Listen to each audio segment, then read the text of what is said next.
परंतु रानी को भोजन आने के बारे में कुछ पता ही नहीं था, इसलिए उसने कहा कि जा तू ही भोजन कर, क्योंकि तू व्यर्थ में हमारी हंसी उड़ाती है।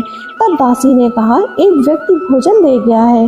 तब रानी ने कहा, व्यक्ति तेरे लिए ही भोजन दे गया है, तू ही भोजन कर।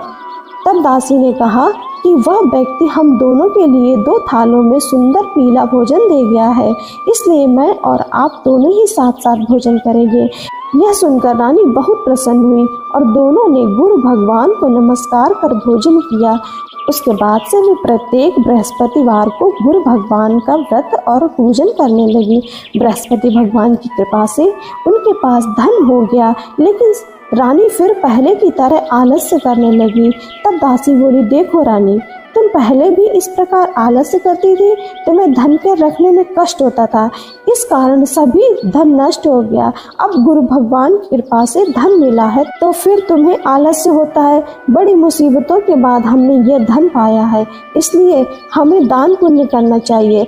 अब तुम भूखे मनुष्यों को भोजन कराओ, प्याऊ लगवाओ, ब्राह्मणों को दान दो, कुआं, तालाब, बावड़ी और बाग बगीचे आदि का निर्माण कराओ, मंदिर, पाठशाला और धर्मशाला बनवाकर दान दो, निर्धनों की कुमारी कन्याओं का विवाह कराओ, साथ ही यज्ञ आदि कर्म करो, अपने धन को शुभ कार्यों में खर्च करो, जिससे तुम्हारे कुल का यश बढ़े और स्वर्ग प्राप्त हो, पितृ प्रसन्न हो। दासी की बात मानकर रानी शुभ कर्म करने लगी, उसका यश फैलने लगा।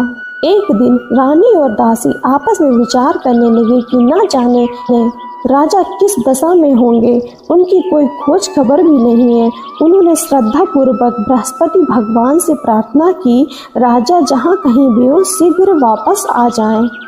उस रात्रि को बृहस्पति देव ने राजा को स्वप्न में कहा कि हे राजा, उठ, तेरी रानी तुझको याद करती है, अपने देश लौट आ।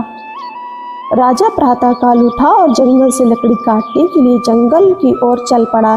जंगल से गुजरते हुए विचार करने लगा कि रानी की गलती से उसे कितने दुख भोगने पड़े।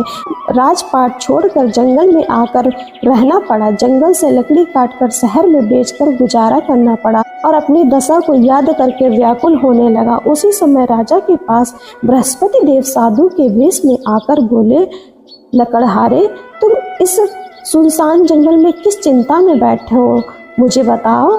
यह सुन राजा के नेत्रों में जल भरा आया। साधु की वंदना कर राजा ने अपनी संपूर्ण कहानी सुना दी। महात्मा दयालु होते हैं। वे राजा से बोले, हे राजा, तुम्हारी पत्नी ने बृहस्पति देव के प्रति अपराध किया था, जिसके कारण तुम्हारी यह दशा हुई। अब तुम चिंता मत करो।